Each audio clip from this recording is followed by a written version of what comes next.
Okay, so today we have Lisa Cooney, and she's going to talk about cognitive bias. I'm going to let her really do the introduction. This came by way of Heidi. Heidi, I think, saw a talk from Lisa and thought it was really awesome and reached out and asked Lisa to join. She was really excited to do so. So we're really excited to have her here. I'm going to just go through a couple of intro pieces, and we'll go ahead right over to Lisa so she can get started. One thing I do want to mention, or two things, during the session today, Lisa felt like it probably makes most sense to kind of go through the bulk of the content before really doing Q&A. So we're going to keep the Q&A till the end of the session. The one caveat to that is, as Lisa's going through it, if you're at a point where you're confused and you're having trouble following along, please just give a shout out in the Zoom chat and we'll interrupt Lisa and kind of stop for a second so we can make sure we get that course corrected and you get the value that you need out of it. So just use the chat for those kinds of things. Otherwise, Jeff's going to drop a Slido link in the chat where you can drop your questions that we'll take at the end. Okay, and go to the next. So if this is your first Coaching Agile Journeys event, just give you a quick little bit of info on who we are and what we're doing. So we're all volunteers, and this beautiful Agile journey of helping people and figuring out better ways to work and being more humane is the thing that's bringing us together regularly. We're really inspired by living Agile and growing in an Agile way and learning about it and then helping others and just kind of being there as a support and validation for people, because it's a hard journey. We just love to bring these kind of talks to the community so we can all grow and learn together. These are the co-hosts for Coaching Agile Journeys. I know we have Jeff and Lori on here today, and myself. I'm Kristen Hernandez. Did I miss anybody? We have any other hosts on? I'm going to say no. Keep going. One thing I do want to call out is Open Leadership Network. So we partner with Open Leadership Network. If you go to openleadershipnetwork.com, you can learn more about it. But essentially, the crux of Open Leadership Network is about using open principles in every aspect of what you do in an organization so that you get that same awesome result that you get from open space technology. So check out the website and learn more. And then the last thing is we are totally volunteer, so there are costs that come along with, you know, producing these events and bringing them to you. Our costs are actually, this is a little bit outdated. I think they're a little bit over $500 a year. And so if you're interested in supporting us because we're providing some value for you, feel free to check out our website, so coachingagilejourneys.com, and there's a link on there to buy us some coffee. It's not really for coffee, it's for expenses. We're like NPR radio, but better. That's right. We don't do a 24-hour give us all your money kind of shindig. Probably should. Last thing I want to mention before I hand it over to Lisa is next month's event is with Heidi Helfand. I'm not sure if you're familiar with her, but if you aren't, you just Google her name. You'll see all sorts of stuff about dynamic reteaming. There's some misconceptions in the world about stable teams being the only way to develop software, and Heidi kind of takes that and flips it on its side and can really teach us some better ways of managing the change and scaling the organization with teams in a healthy way and accepting that change. So join us December 2nd for that. You can sign up at coachingagilejourneys.com. So with that, I am going to attempt to stop sharing. There we go. And I'm going to pass it over to Lisa. Okay, thank you. Can you all hear me okay? Yeah. Okay, great. All right, so I am going to display my screen and I'm trying to get the chat window. There we go. Great, okay. So my name is Lisa Cooney, and at the moment I am at my Axios office in New York City. Normally I live and work out of Washington, DC. I've been an Agilist for about 6 years now, and I'm pretty involved in the Agile community. I run the DC Women in Agile meetup, and I am involved with putting together the program for the Business Agility Conference in New York City in March. And I edited a book by Michael Hammond on Agile leadership. And cognitive science is something that's interested me for actually a couple of decades now, and I've read a lot of books on the topic.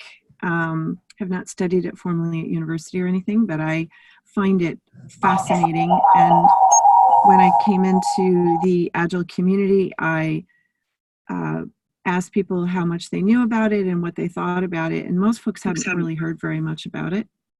And so I decided to put together a talk, and it has turned out to be fairly popular. And I think it's because this talk is about how your brain works.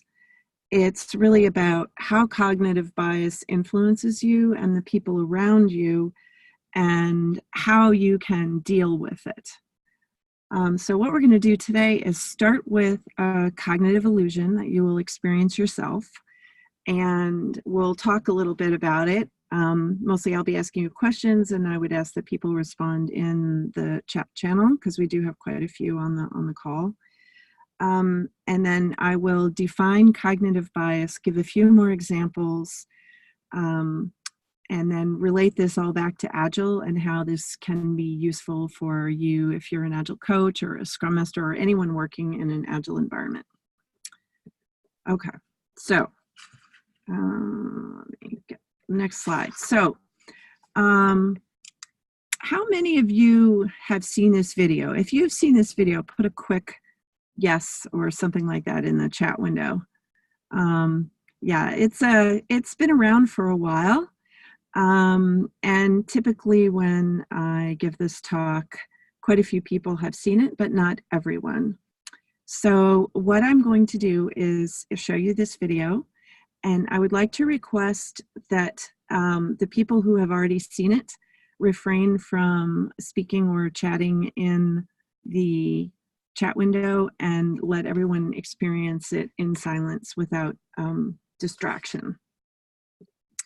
So this is when we need to stop recording because of the copyright issue. Not this very second, but when I start to show the video.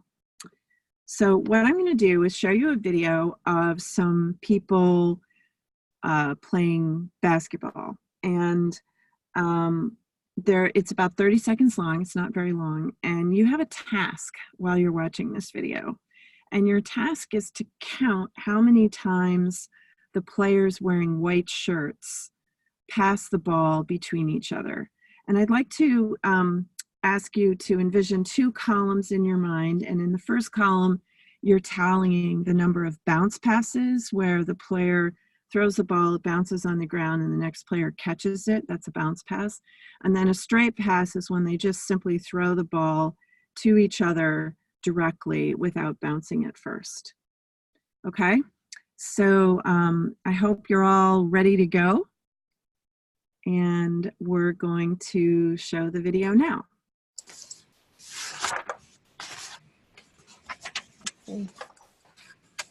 Okay, we got answers ranging from 2 to 3.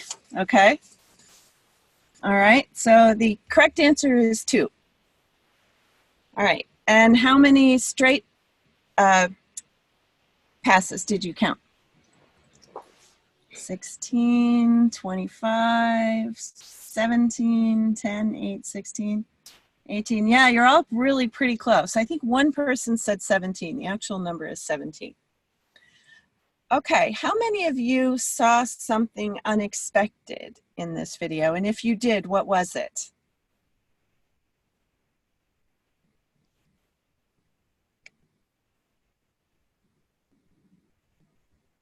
The gorilla. Okay, some people put gorilla with a question mark. So if you did not see the gorilla and you don't know what we're talking about, can you put a quick question mark in the chat window? I'm just curious to see. Okay, yeah, that's, you know, I didn't see the gorilla the first time I saw the video either. So let's watch the video again quickly. So they're passing the ball back. So did everyone see the gorilla Did you all see it the second time? I know, how could you have missed that? Yeah, the first time I saw this video, I thought that it was a different video. I couldn't believe that it was the same video, but it is. So what you just experienced is what's called inattentional blindness. And inattentional blindness happens when we're so focused on the task at hand that we do not perceive unexpected events.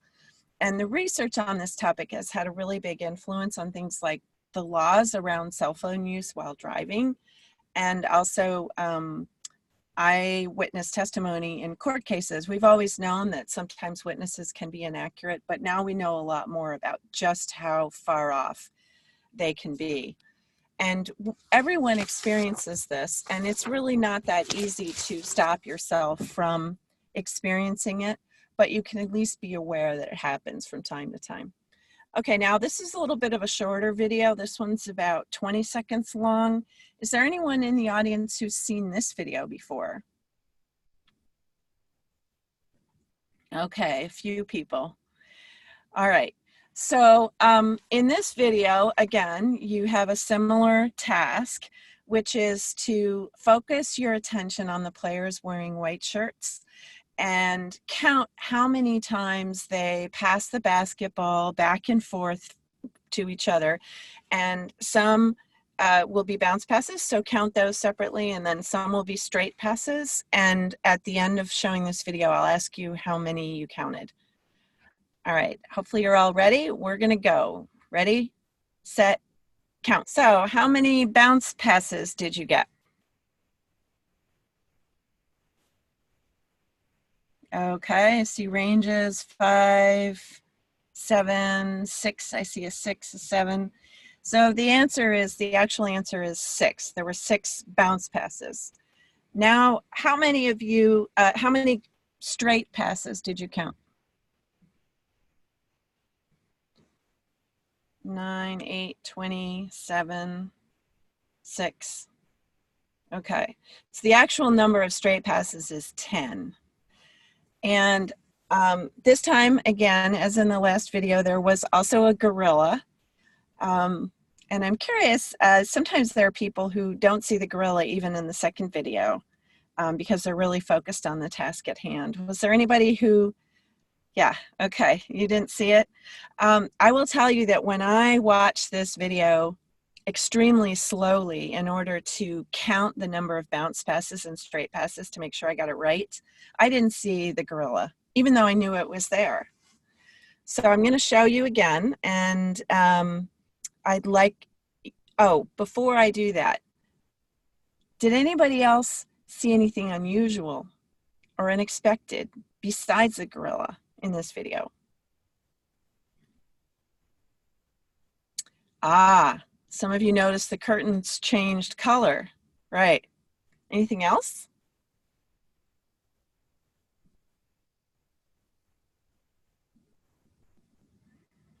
Okay, there was another event that people may not have noticed. The young woman on the right side of the screen, just as the gorilla comes onto the stage, she steps off the stage. So at the end, there's an uneven number of players. Let's watch it again.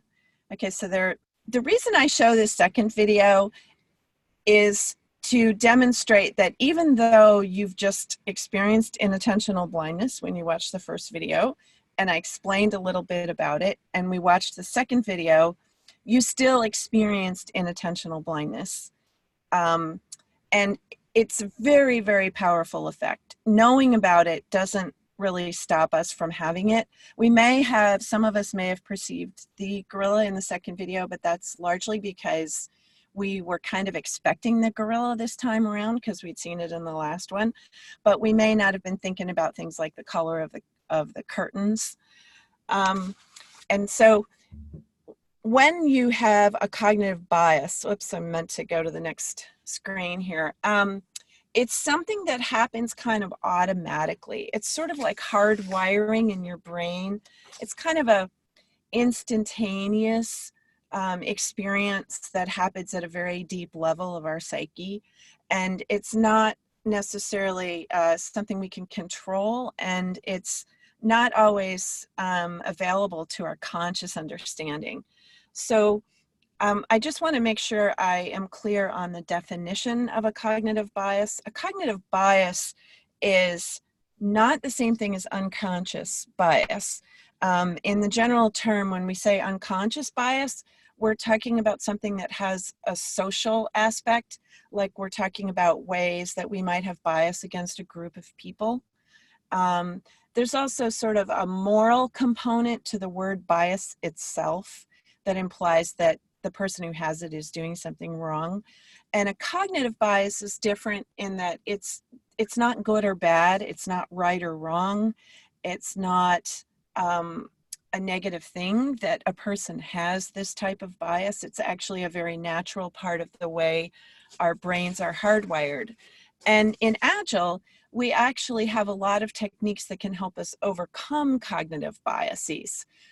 Even if we're not using that language to describe it. And an example is there's this cognitive bias called the halo effect. And what the halo effect says is that we tend to give too much weight to first impressions and to believe those who speak first and who speak assertively. And this is sort of an automatic bias that our brain has, that when somebody comes in and seems like they're confident and they speak right away and they sound like they know what they're talking about, we will automatically believe them. And the way as Agilists that we overcome that is we do activities in silence. We give everyone sticky notes, sometimes even a set number of sticky notes, and we have them do silent writing so that the best ideas can emerge from the group. And then we gather the ideas and discuss them without thinking about who actually came up with which idea, when the goal is to get to the best idea. And so there are some techniques that we use all the time. Another one is estimating. When we do estimating, we use the Fibonacci series and Monte Carlo estimating because we're trying to overcome, well, we may not think of it this way, but there's a cognitive bias, it's called the availability heuristic.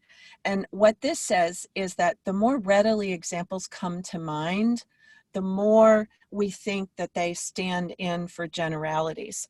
So for example, if we're trying to figure out how long a piece of work is going to take, we're most likely to guess that it'll take about as long as the similar piece of work that we did last week, right? So when you do silent estimating and using the Fibonacci series, what you do is you enable a group of people to pool their knowledge of all the examples that they have experience with. And you might end up with a huge range, like one person estimates a story at 2 points and another person at 21 points. And then the person who has 21 points can say, well, I've seen this dozens of times in my last job and blah, blah, blah, here's all the reasons. And so then it enables the group to have access to more of those examples rather than relying on something that comes intuitively to mind, which is the most recent example. All right, let's go to the next slide. So I'm going to talk about a couple of specific biases, and then we're going to do another little fun illusion. So the confirmation bias is one that we hear a lot, and when I first started talking about this, most folks hadn't heard of it. Now it's pretty widely known, which is great.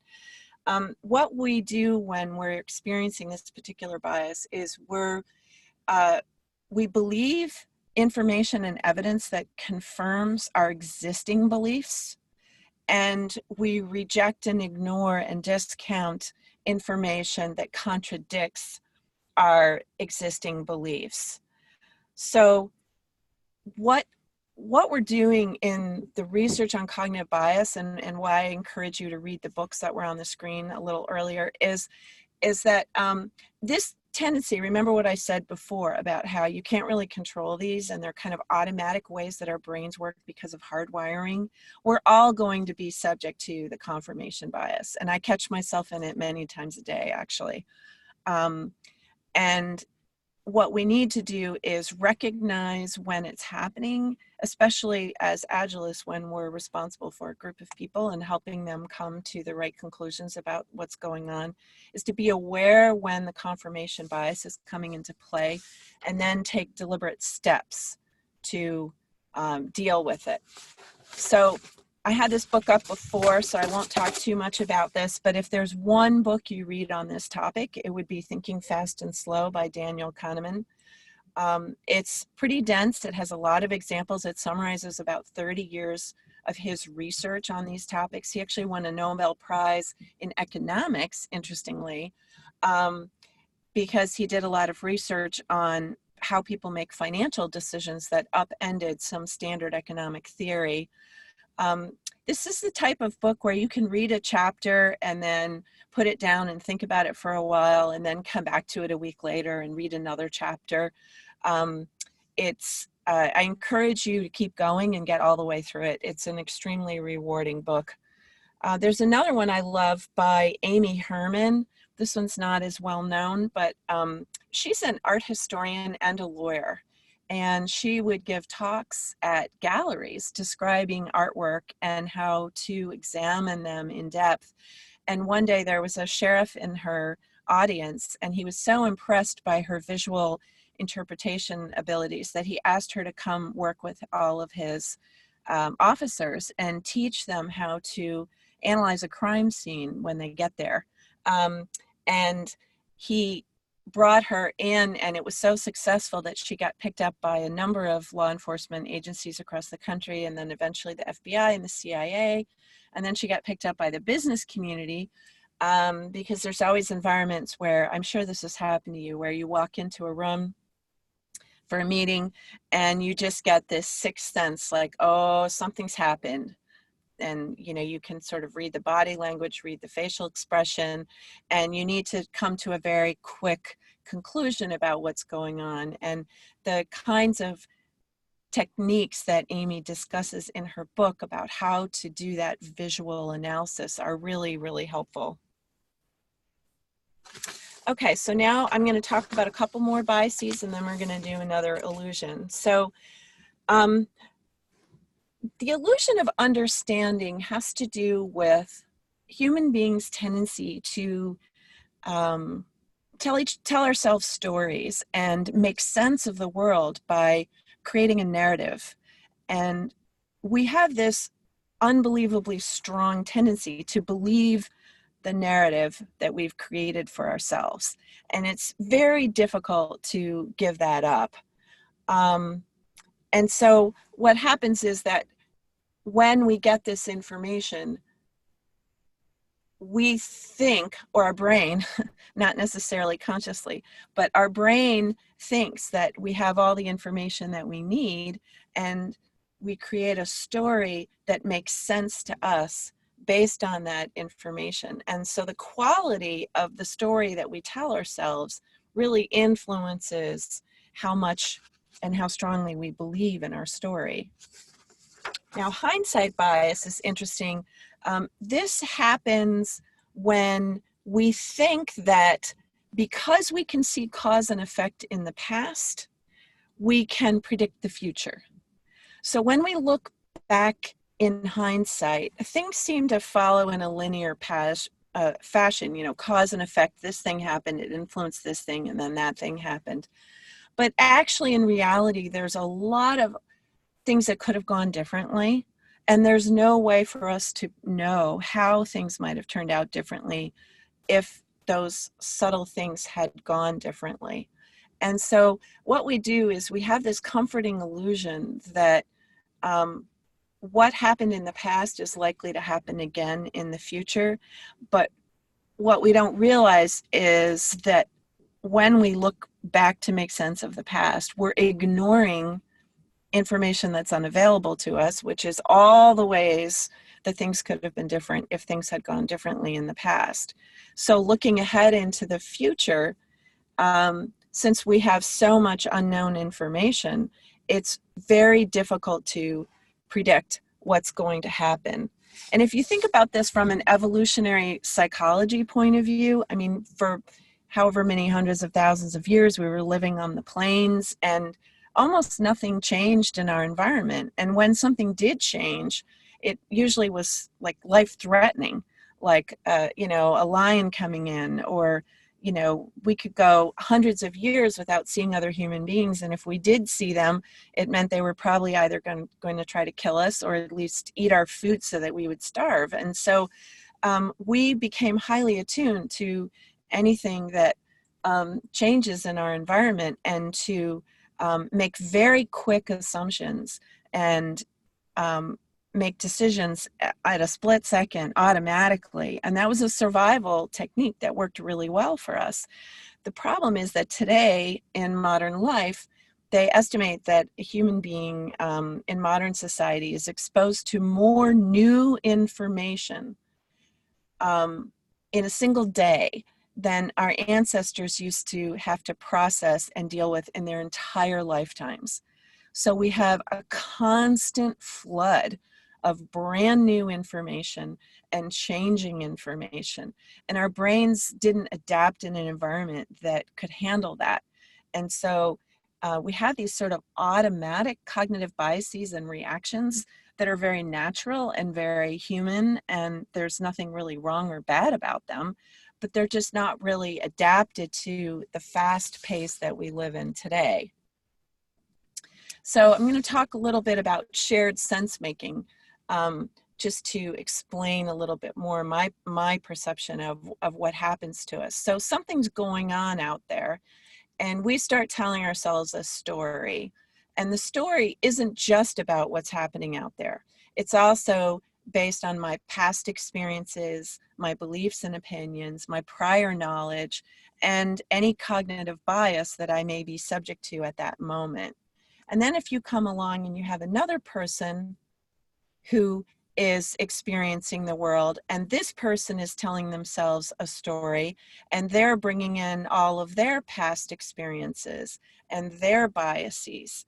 And so the story that the other person is telling themselves is most likely very different than the story that I'm telling myself. And what we try to do in shared sense-making conversations is have the two people share their stories with each other, so that the story that you're hearing from other people about what they think is going on becomes part of what's happening out there. It becomes something you can integrate into what's going on. And then the two of you, the two people, can start to communicate with each other and get to a point where they have a shared understanding, being aware that the story that they're telling themselves isn't necessarily the complete or full or quote unquote true story. Yeah, I see a Slack message about systemic modeling, and From Contempt to Curiosity is a book by Caitlin Walker, and she does talk about this. It's a wonderful book.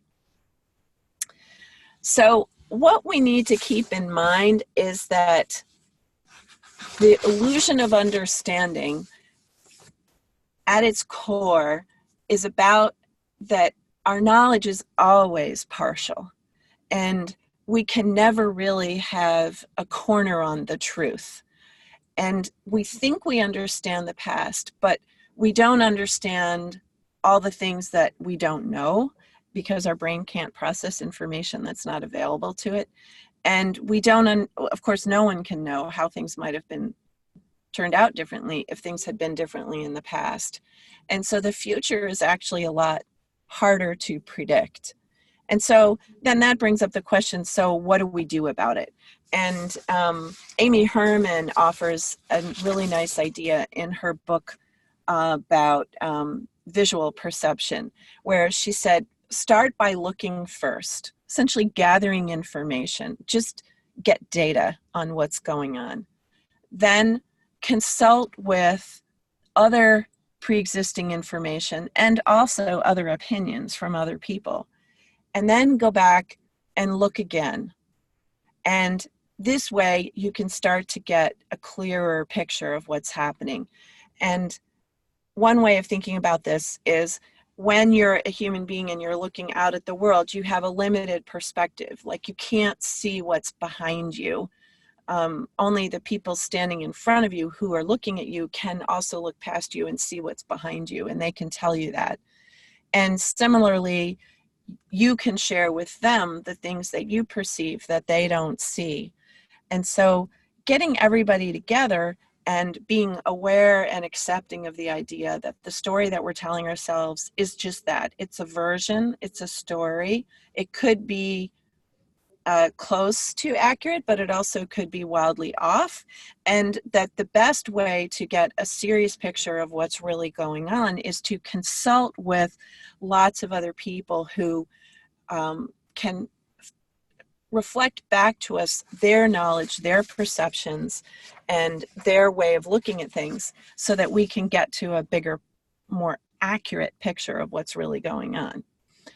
So I think you've all had the experience of, I know I have many times, of having missed a really important meeting for one reason or another, and you go to two different people who were at the meeting and you say, hey, what happened at the meeting?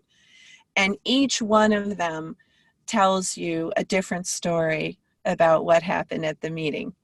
And sometimes I've even been in a situation where I've been at an important meeting and I'm in a group and somebody addresses a different person and says, hey, how was that meeting? And I listen to this person give a report of the meeting that's way different than what the report that I might have given.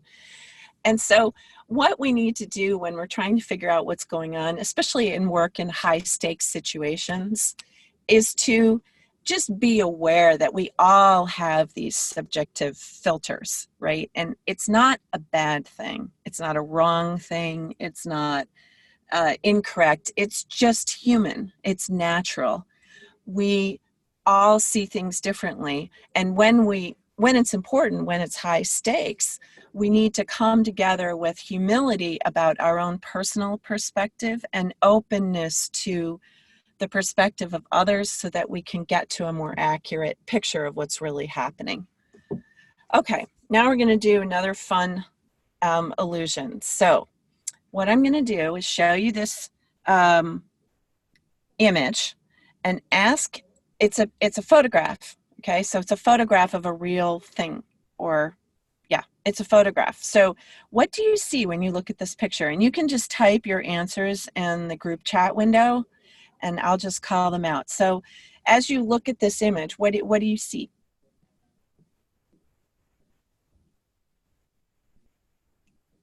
Face, cow face, eye sockets, teeth, a bear paw, a bear claw.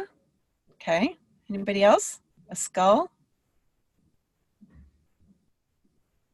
The Hindenburg, nothing. I didn't see anything in it either. It looked like a Rorschach test to me the first time. Several people see a skull. Yeah, and gorilla. Yeah. A landmass. Yeah, in the past I've had people say it was a map or an x-ray. Some saw a dog, a cloud, sausages, forest. Oh, I love this. All kinds of answers. Part of a continent, a cave, the moon, an asteroid, a scorpion. Okay. Let me go to the next image. All right, so I'm going to click, and as soon as I click, I'd like you all to start typing what you see.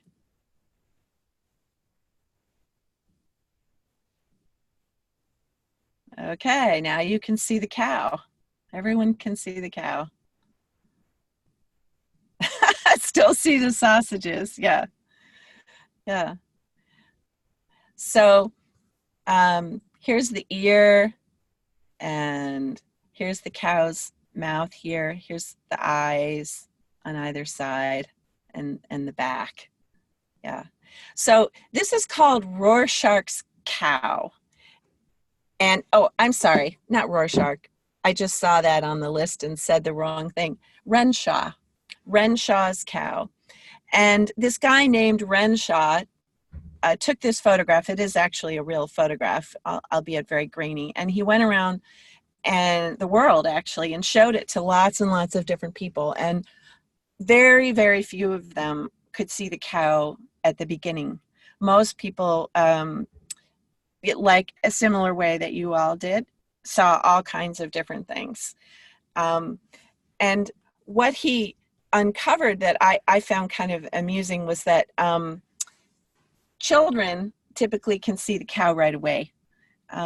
What happens with children is that they take a quick look. This is, by the way, 4 and under. They take a quick look at the picture and they say, oh, it's a cow, and then they run away again. So there's some kind of something that happens in the brain, but we haven't really explored or researched that. So now I'm going to challenge you to do one more thing, which is to go back to this picture and let me go back a minute and take a look at it. And I would like to ask you to unsee the cow. Try to look at this picture and put yourself back in a state of mind where some of you, not all of you, were there, where you were staring at this picture, trying to figure out what the heck it was. And you couldn't see anything in it, or you saw something but you weren't sure if it was real. Try to imagine what that's like.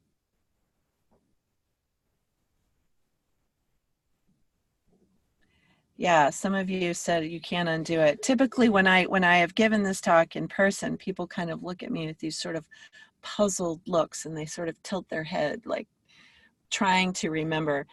And what that's about is oh, I'm going to go back to this. Once we've adopted a belief and we've used it as a tool in our thinking and we understand it, it's very, very difficult to give it up and to unsee it. And how this relates to Agile for me is that, you know, Agilists are often accused of being zealots and being a little dogmatic. And what I think happens is that sometimes when we've used Agile for a few years and we've seen the power of it and we've seen how much of an influence it had in our lives, we kind of get into that way of thinking. And it's very difficult to remember what it was like before we learned about it and to put ourselves back in that frame of mind. And the research that they've done on this actually is very fascinating because it talks about how, for example, they'll interview people and they'll say, what do you believe today about, you know, a major topic like religion or marriage or something? And people will describe their beliefs. And then they'll go back to those people 2 and 5 years later and say, okay, can you tell us what you believed back then when we originally interviewed you? And people will substitute what they believe now in the current day, and they'll say that that's what they used to believe. And in some cases, they've actually had to show people these recordings of themselves speaking or talking and saying that they believed all this other stuff.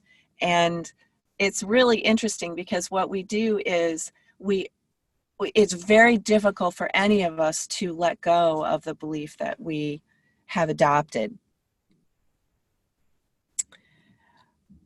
So how this can be important to us as Agilists when we're thinking about the Agile Manifesto, you know, we have this statement, individuals and interactions over processes and tools. And what I think is really common is for people to see this as some kind of polarity, like individuals and interactions are good and processes and tools are bad.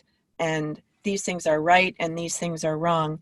And what we do is we forget about the caveat, which is right there in the Agile Manifesto that says there is value in the items on the right, but we value the items on the left more, especially if there's a clash. So if we have to make a choice between individuals and how they're feeling and what they're doing and you know, adhering strictly to a process, if we have to make that choice, we're going to value the individuals more and we're going to lean in that direction.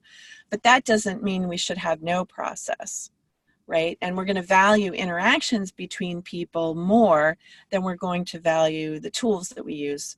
But we're going to still, there is still value in having tools.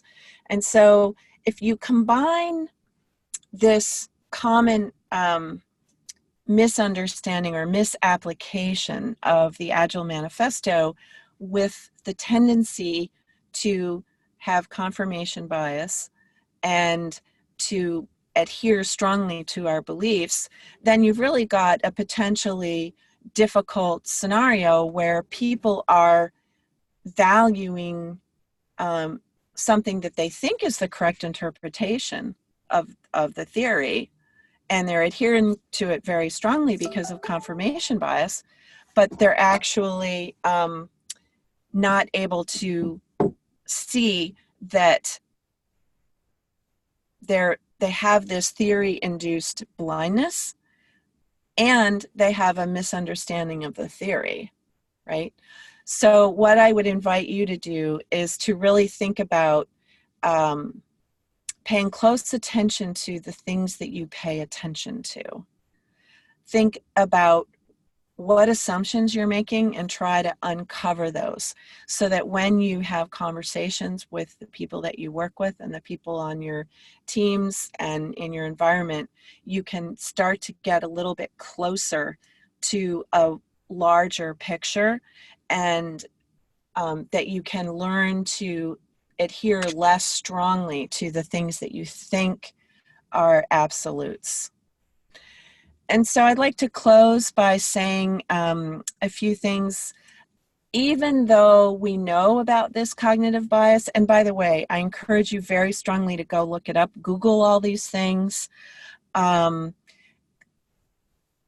read the books, and learn as much as you can. They're entertaining, they're funny, they're interesting, and they're the type of thing, like, once you learn about it, you'll start seeing them everywhere, and you'll start seeing them in other people. And it can be actually a very powerful way to open up your mind to a variety of perspectives and a variety of thought patterns without judgment. Because again, cognitive bias is not something we can control or stop. So in a way, this talk is a little bit of a bait and switch, because I'm talking about overcoming cognitive bias. But what you're doing here is you're responding to it in a more in-depth and appropriate way. You can't really stop yourself from having these automatic biases, but you can learn more about them, remain aware of them, and intentionally choose techniques that help you personally, but also the groups, most importantly, the groups of people that you coach and that you support, to be aware that the bias is influencing them in a very gentle and kind way, in an accepting way, and help them get a wider, better, clearer picture of what's actually going on. Okay, so before we end, I think that there's been a Slido, and I will ask our facilitators if there are any questions that have come up that you might think I should address that have been voted up. So we do have a couple. We actually only have two. So one of them is, what are the most effective ways you've found to help people see their bias? Okay, whoops, sorry. I'll tell you, the most effective way that I've found is to find opportunities to explain different types of cognitive bias in a non-judgmental way. Mm-hmm. Because if you say to somebody, well, you're just subject to your cognitive bias, then obviously they're going to immediately feel defensive and say, well, no, I'm not.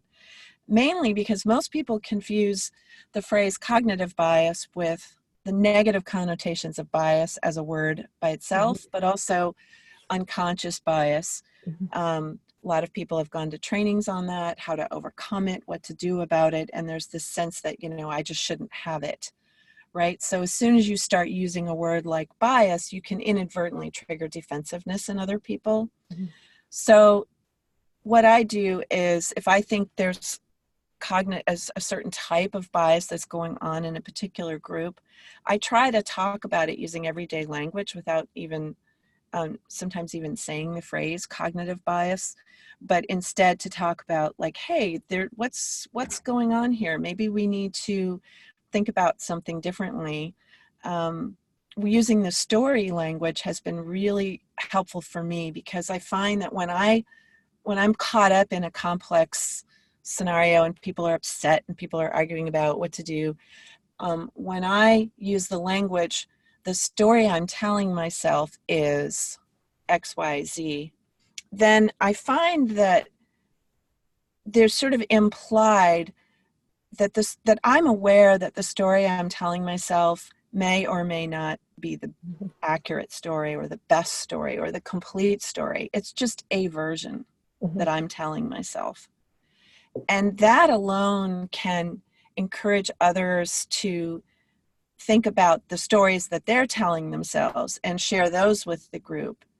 And sometimes you can then get a little bit closer to being able to talk about these things. But learning about them, preferably in a fun and non-threatening way, is a very powerful way to deal with them. Mm-hmm. Yeah.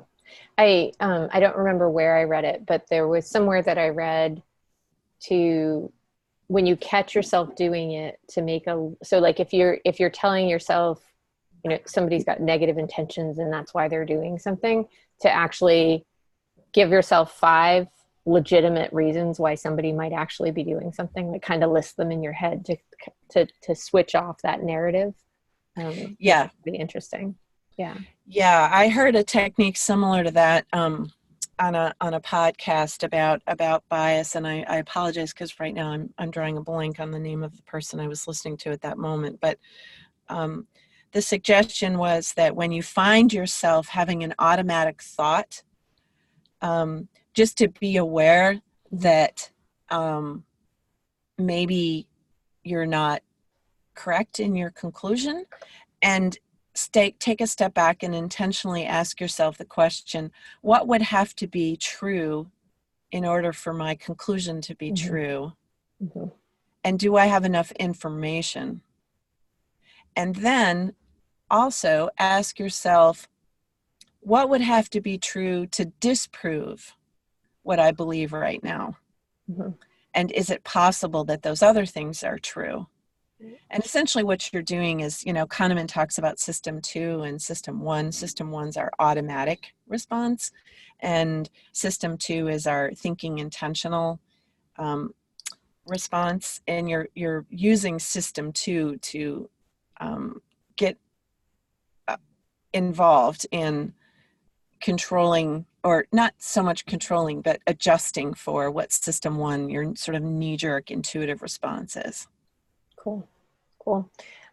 We're almost out of time. There are a couple more questions, so I'll shoot them your way. One of them though was just like, what were the books you mentioned? And I think what we could do is on Twitter, we'll go ahead and tweet the books that you shared today.